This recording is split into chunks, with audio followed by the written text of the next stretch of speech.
Welcome everyone to the Google Workspace CMMC Level 1 mock assessment. This has been 20 plus weeks in the making. I look back at the first presentation, it was June 5th of this year. So this team has really put in a lot of work to get to this point. I'm super excited to see them showcase their skills. It's graduation day, it's so exciting. The CMMC advisors, Alex, Alan, they put in a lot of work and they've done a phenomenal job. This really has been a world-class training they put on. I'm happy we recorded it. So for those of you who went through, you got a really good return on your investment. And I mentioned this started in June, but they started planning for this probably in like March at least. So they put in a lot of work getting to this point. So we want to thank them. Oh, I didn't mention who I am. Some of you may not know me. I'm Darius Phillips, the executive director and founder of CPN. Anslee from Google. You got it, Derek. Thank you. And it's really great to get to meet everyone. I'm seeing mainly new faces in here, which is awesome. But just quick introduction on our side. So you have myself, Anslee. I'm with the Google team. I'm a Google Workspace specialist, and then the div falls within my purview. With me also on the line is Tobin, who we always joke that you get two for the price of one. We tend to go together. So Katie is my counterpart in the Google Workspace ecosphere. But just really quick to say a couple of words to you all. Want to start with just a big thank you. We are so appreciative of the work that you all do day in, day out to help secure the defense industrial base.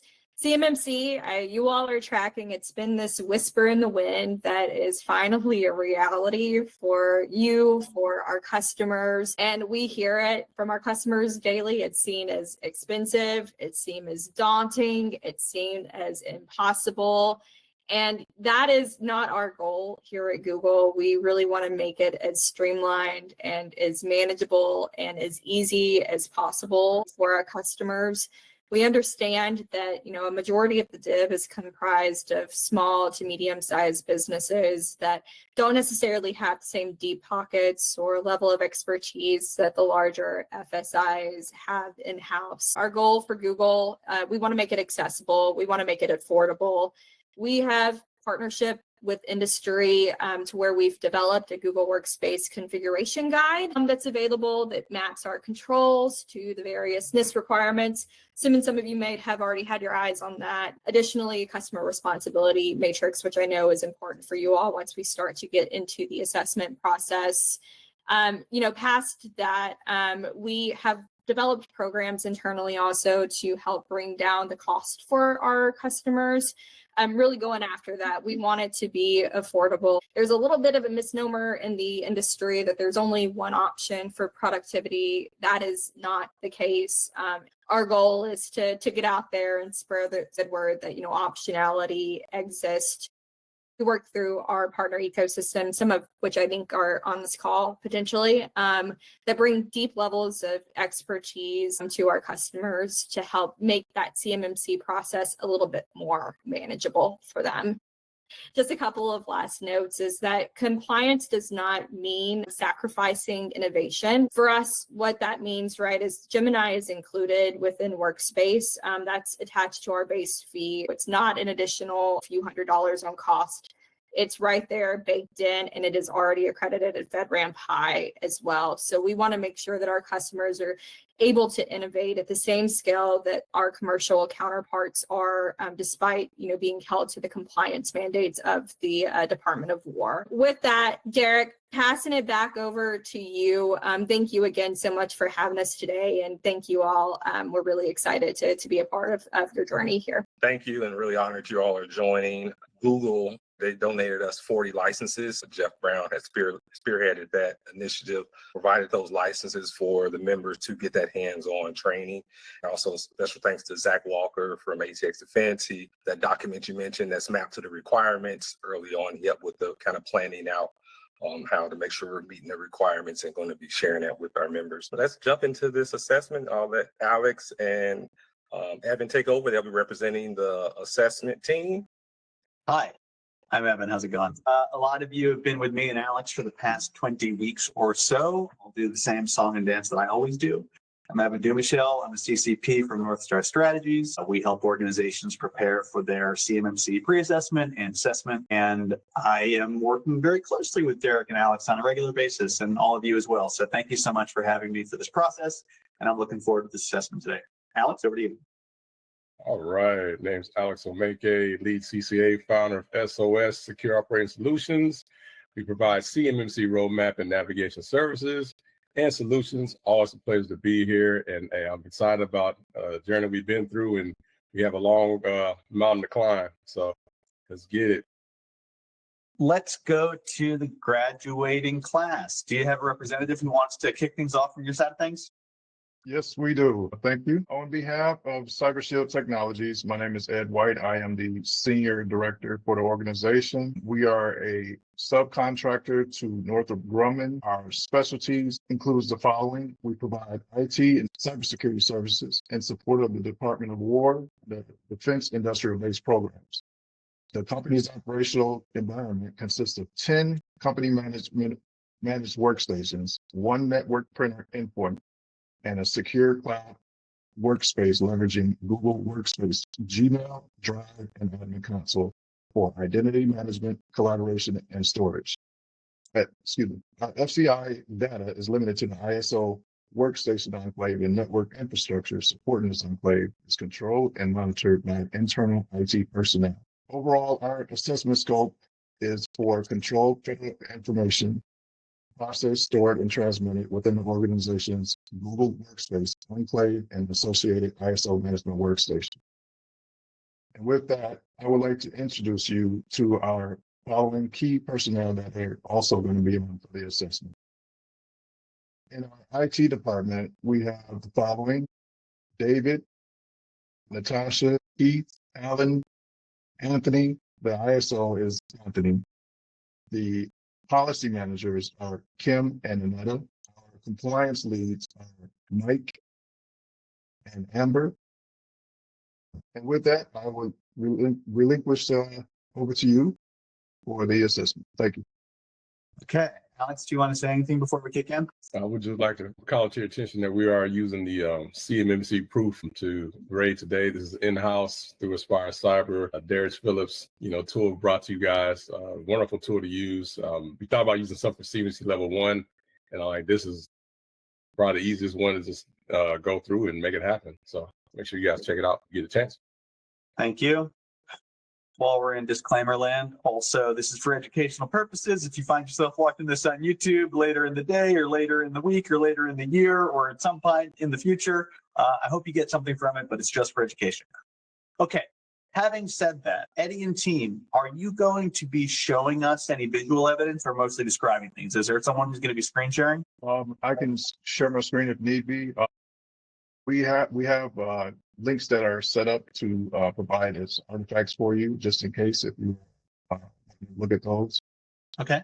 Like I said, I can go along with you and share the screen. Alex, I'm going to work through each objective, but at a certain point, as the lead CCA, if you think we've achieved our goal here, you can feel free to say, let's move on to the next objective. Sounds good. If we need to navigate through the workspace console, I can help with that too. Okay, wonderful. Let's start with the first one. We are going with ACL1, B1I, limit information system access to authorized users, processes acting on behalf of authorized users or devices, including other information systems. So just to make it more interactive, I'll start with the objectives and say authorized users are identified. And then Eddie and team, if you will just walk us through A through F, that would be helpful. And then at a certain point, we can ask for clarifying questions. Sure. Good evening, Evan. This is David. I'll be taking the access control A through F. And the first objective, authorized users are identified. How we comply with this is that we maintain a centralized user management system, which all users are required to register and undergo an approval process by management. That approval process is an onboarding checklist. So when they come on board, the management identifies their role, associated rights within that role. They do the management approval side, and then the execution side is handled once that onboard checklist is approved by the IT staff. So you have two arms, the HR arm that onboards, and then the execution arm. Once that's done, each user's roles, like I said earlier, is the role is defined and access rights are assigned based on the job function. And that information is reviewed and updated to ensure that it aligns with the role. So just in case they move departments or what have you, there's a continuous review process to make sure that the rights are aligned with the right department transition to. For the evidence, we typically have our ACL list and also an onboarding checklist, as well as our access control policy. We do have a hyperlink to that if you did want to take a look at that. It kind of spells out what we expect out of the onboarding procedure and what they're allowed to access. From a Workspace specific implementation side, we use Workspace to manage the unique user accounts to the admin console. Each user has a unique identifier. While this is a level 1, we do emphasize MFA, although level 2 stresses it. We are practicing it for level 1. We also do not want shared accounts, and that also helps us with keeping our account creation and suspension pieces intact. We don't want shared accounts. We also leverage audit logs to make sure that the appropriate user is doing the appropriate actions based on the appropriate role. We'll review those audit logs as well. I will stop there if there's any additional questions. The roles that are exercising that are at the admin team and then the HR onboarding team for the checklist. Okay, cool. Thank you, David. Just for maybe a few spot check pieces of evidence, when you say authorized users are identified, do you have a list of your authorized users that you can share with us? We have a list of devices, but I think we have to pull up the list of users within the team. And we have the access control policy. I also put a logging entry for there, but I'd have to get the additional user hyperlink since I pretty much tagged those 2 items for evidence at this juncture. But that's something we can get back to you. Sure.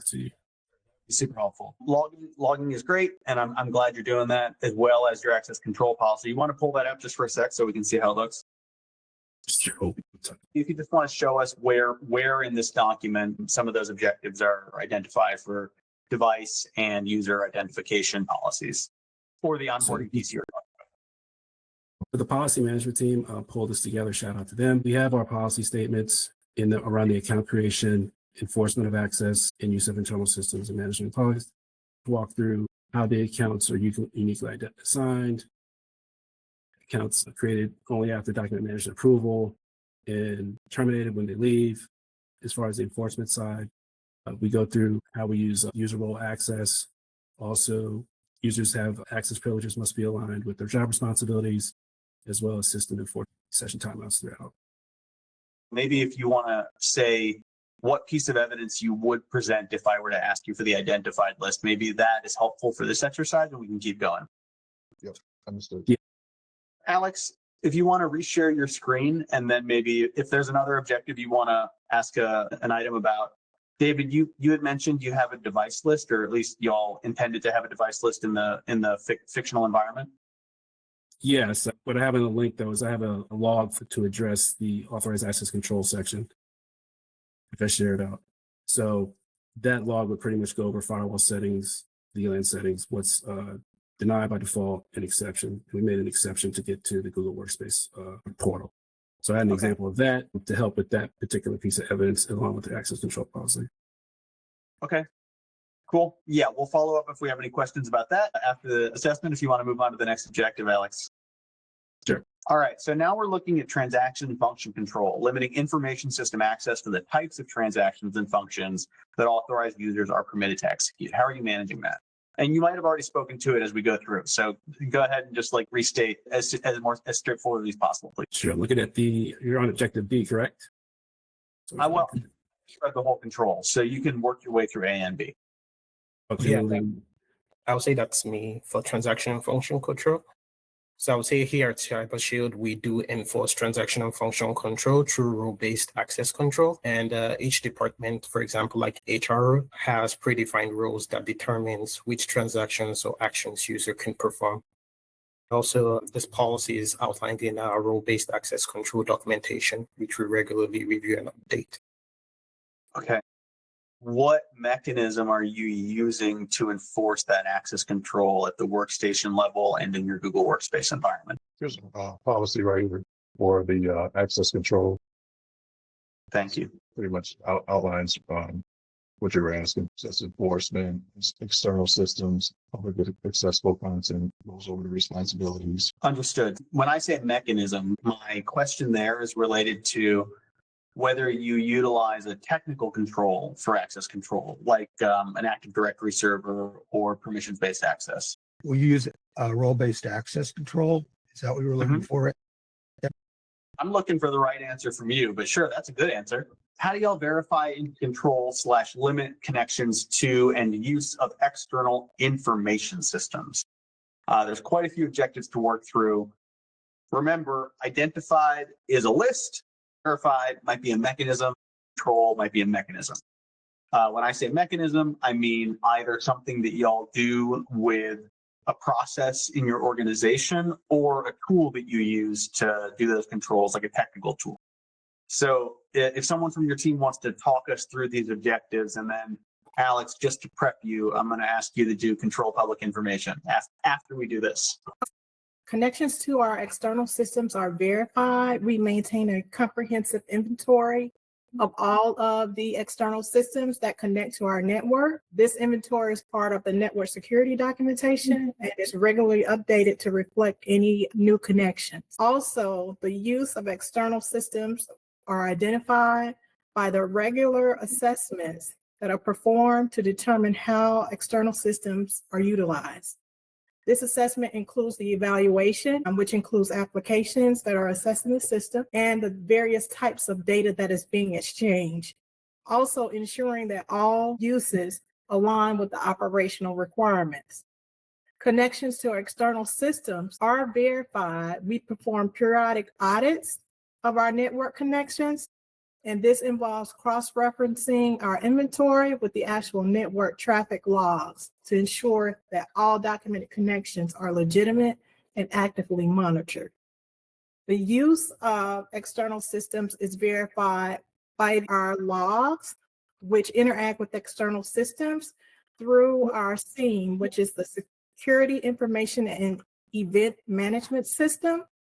This system gives us the ability to analyze usage patterns and verify that the access is in line with our documented policies. And connections to the actual external systems are controlled and limited by use of our firewalls and access control lists to restrict which external systems can connect to our network. Each connection is explicitly approved, is actually documented, and it ensures that only authorized external systems are used.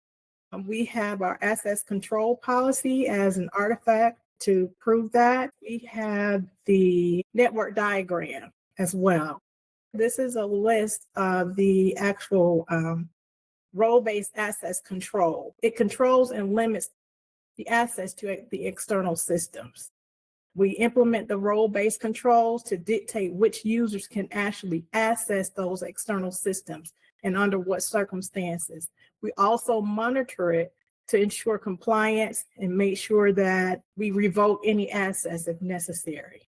No, keep that up there. I'm only halfway through reading it, but it's great. We have the data flow diagram. Yeah, sure. With the data flow diagram, the actual red arrows show the data that flows inbound and outbound, which is encrypted. It transfers through the actual firewalls and switches, which indicates enforcement of access control 01B1 number 3 for external connections. And the firewall restriction is also in each environment, as you can see in the diagram. It is at each environment, and the information integrity and configuration management practices under level 1 is met by means of the firewall connections. What we do within the CyberShield technology site, we use VLANs to segregate the protected data to its own segment, and then the firewall filters it by port to make sure that the data that goes across to the Google Workspace, where we have our data stores, is encrypted and is going to the right place. Your CyberShield Technologies environment, and you've gotten yourself to the Google Workspace. Can you keep the journey going for me? Sure. So from there, it goes into the Microsoft Cloud, which is a GCC high environment, and then flows out and over to Northrop Grumman, who we contract with. Again, go ahead. Do you have a business case for why it's going to GCC high and then down to Northrop Grumman, as opposed to from your Google environment to Northrop Grumman in a direct line? I'm gonna have to say that that's probably an error in my diagram. It should have been going directly to Northrop Grumman. Okay. I think at the time I can explain how it happened. When we were putting this together, we were trying to get clarity on where the file stores were within the Google Workspace, as well as directory services and other couple other services we were looking for. And that, I think, as I recall, that's how it ended up going up to Microsoft and down to Northrop. Okay. All right. Understood. Thank you so much. This is super helpful. And the previous document you shared indicating that you don't have any external shares, you've got multi-factor authentication enabled, no public shares externally, OS patching enforced. It would be great to see some artifacts of that, but this is really helpful, at least from my perspective. Alex, I'm going to pass it over to you. If there's anything else within the access control that you want to review or whether you'd like to move on.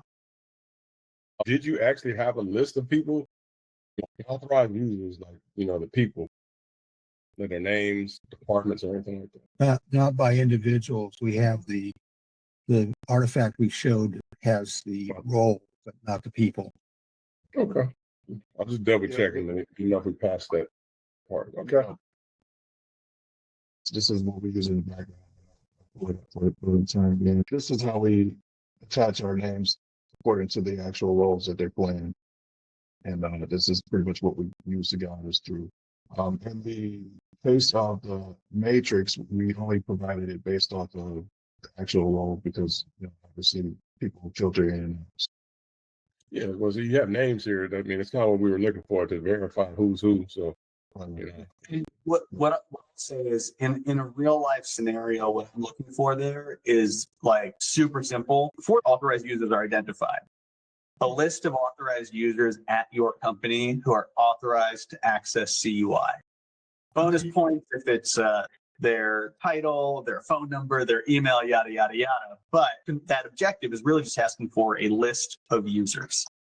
Okay.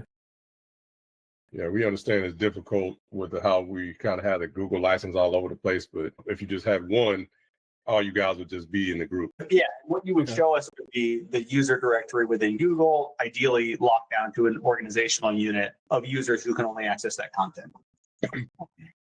Perfect. Okay. Right. Okay, guys, I'm gonna move into the control public information. Okay. So whoever's going to do that, just be ready. We're going to talk about control information posted or processed on publicly accessible information systems. So the main thing is, do you guys have some sort of policy or procedure when it comes to preventing posting of FCI? That one's me. Yep. And we do have a layered approach to that. So first of all, we do define a list of the roles within our organization that are authorized to post or process that information on publicly accessible systems, as well as those roles who are authorized to approve those respective postings. That is maintained in our content management policy. We review it annually to ensure it stays up to date. That policy is available for review upon request.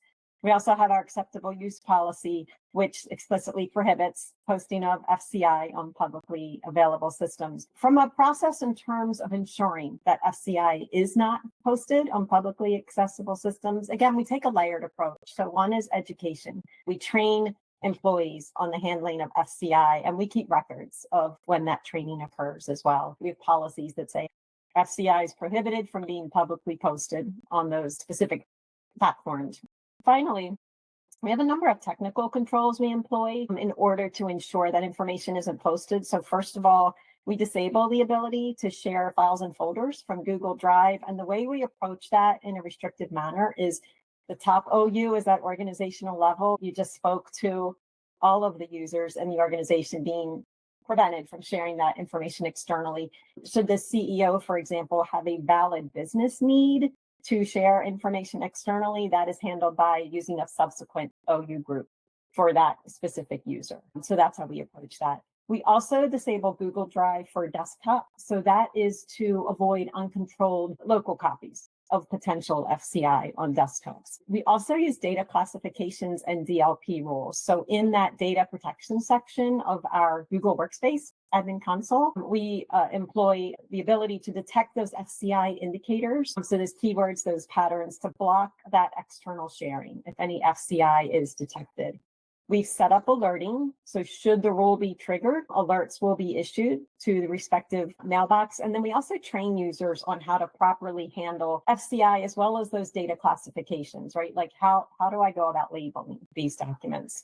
Finally, we also use Google Alerts for the web so that should the company name be mentioned in any news sites or posts or blogs, that alert will go to a shared mailbox. From a review perspective, we do have a weekly IT review process, and that involves designated approvers. So we have a specific hierarchy. Again, that's listed in our content review policy, which can be shared upon request. But those folks go through and say, okay, for our content owner, for example, what did they want to publish? Did the content reviewer approve it? And then did the content publisher proceed with actually posting that information? So that process is defined. We also review on a monthly basis just to ensure FCI has not been posted. So it's kind of like an audit tracking capability there. We do have reports from those monthly review meetings to indicate whether there's no findings or if something was found. In the case that something might be found, maybe we had to remove FCI from a posting, we do employ the procedures listed in our incident response plan so that we can address that process of removal, and then also looking for the root cause as to what happened and how to prevent that again in the future.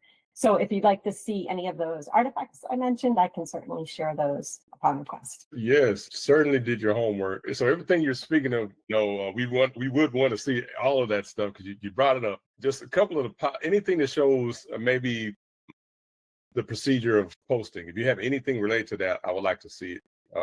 Maybe go through a couple of those, at least one or two. Okay. Eddie, could you bring up the content management policy? That speaks to the roles in terms of who is allowed to post. So if you scroll down there, it should outline, of course, their scope, but then it talks about roles and responsibilities where I mentioned a content owner, a content reviewer, and then if you scroll down a little bit further, there's a content publisher. So we're kind of also addressing this segregation of duties here too. We have that hierarchy defined and then the practice listed. Again, I have a separate policy for that content review where it says when we have those weekly review processes, how is that handled using these roles? Nice. I can give you a screenshot of the data protection screen in my workspace. Yeah, so only understand, because you talked to us, so in real life, we know you would have it ready. You would be ready to show us everything you said because you described it as if you know exactly what the settings are.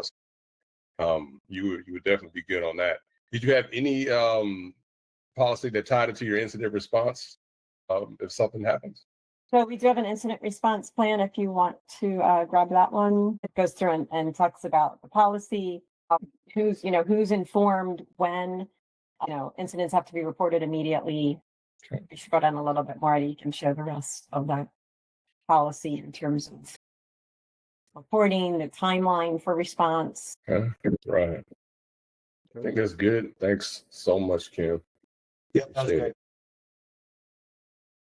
We're going to move to the identification and authentication. Talk about identifying information system users, processes acting on behalf of users or devices. How are system users identified and or processes? We kill two birds. Just we'll throw devices in too. I believe it was one of those policies you showed us. Maybe it had any of the list of devices in there. Not sure if we saw that. Okay, we did see users. I don't know if we saw devices. Did you see that, Evan? No. Other users are identified. Okay, and devices.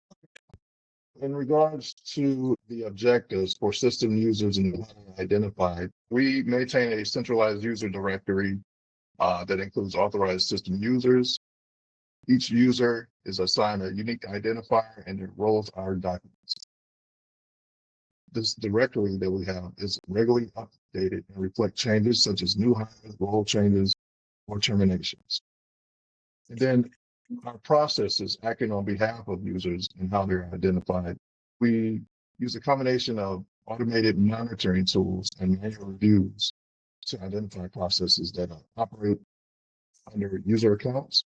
And then each process that we have is logged, and we have procedures in place to review those logs to ensure they align with the permissions granted within each user. And then last, our devices for accessing the system and how we identify it.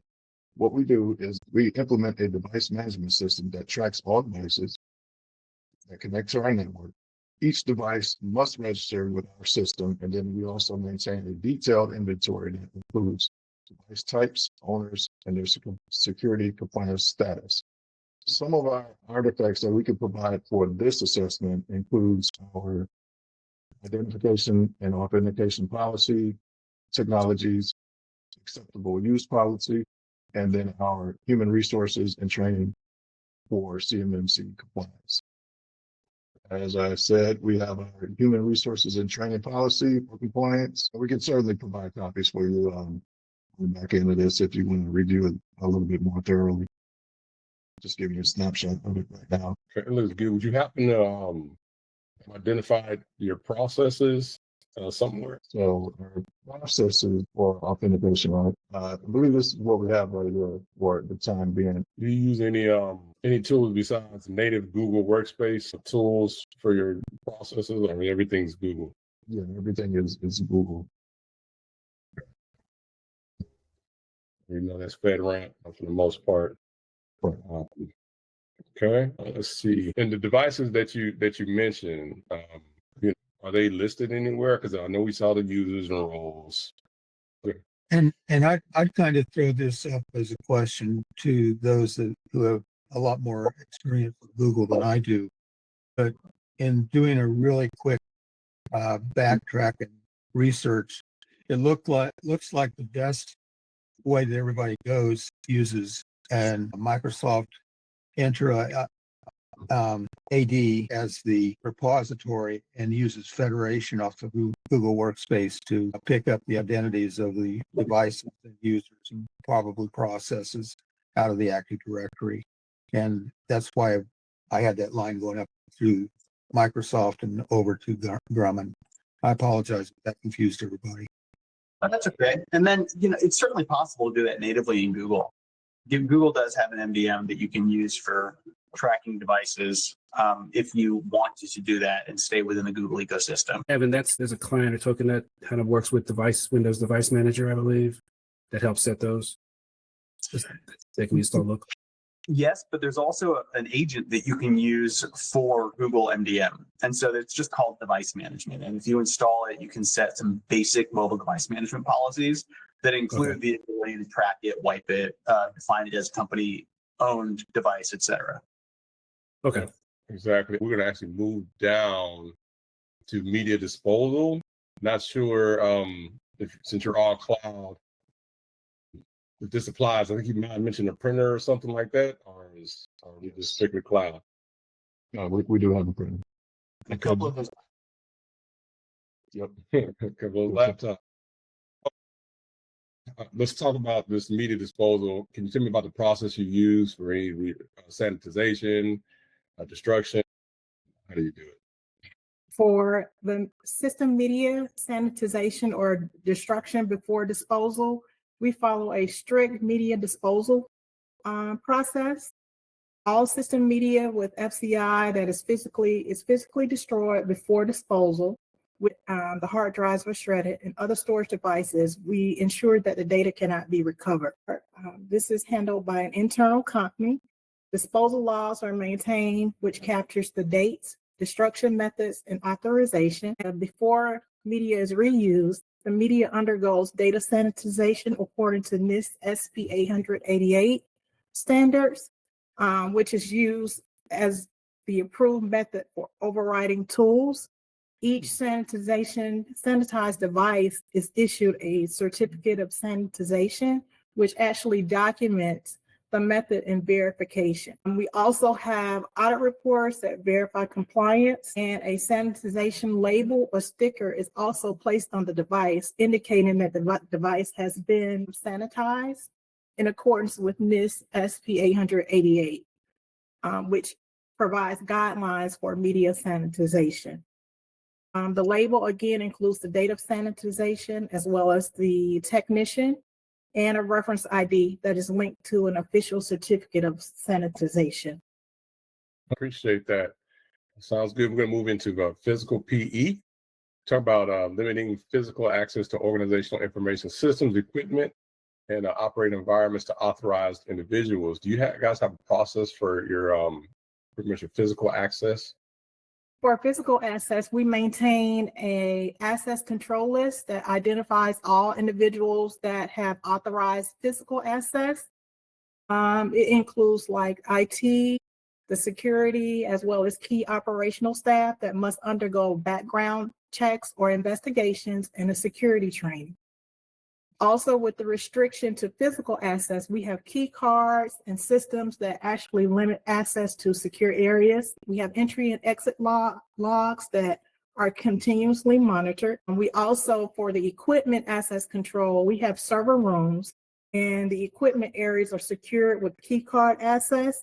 We have regular inspections that validate the actual compliance. Outside of the door, there's a camera, and that footage is reviewed for access to ensure that no one tailgates in. And the servers are also located in a locked cabinet. With the operating areas, we have physical barriers such as locked doors, checkpoints that actually restrict access to operating environments. We have a visitor's log that tracks the entries and exits, and only authorized personnel are permitted in those areas. I'm loving the artifacts that you're sharing. I think it's Eddie, you're sharing those artifacts with us. Yes, we have a policy, which is the physical and environmental protection policy that safeguards the organization system, facilities, and equipment. And we also have a Cyber Shield badge ACL log that logs actually all of the users with badge access. Excellent. Again, logs look great. Thank you for that. See key breaks of it. We're gonna try to squeeze it in. For we have a couple more to go. Try we have 1 minute remaining. How are we doing on controls? This is one of the main ones, system protection. We're gonna talk about boundary protection, and we did review the diagram, so we kind of see how that's set up. We had a real situation. We actually look into those configurations on the firewalls and everything. I'm curious on the Google environment, so if they can touch on the antivirus one, so there's confusion around how that's done in Workspace, so we can close out with that one. Cool. Like the malicious code protection. Well, that would be me. There she is. Our organization has multi-layers of protection against malicious code across both cloud and endpoint environments. At the email and collaboration level, Google Workspace provides a native anti-phishing and malware scanning that inspects attachments, links, message content in real time. The majority of the inbound threats are automatically quarantined or blocked before they ever reach the user's inboxes. On our web servers, we use web application firewalls to prevent malicious code injections. On our endpoints, we deploy endpoint protection software that scans for viruses, ransomware, and other malicious software. I added where we use malware-based endpoint protection just to add a little more to it.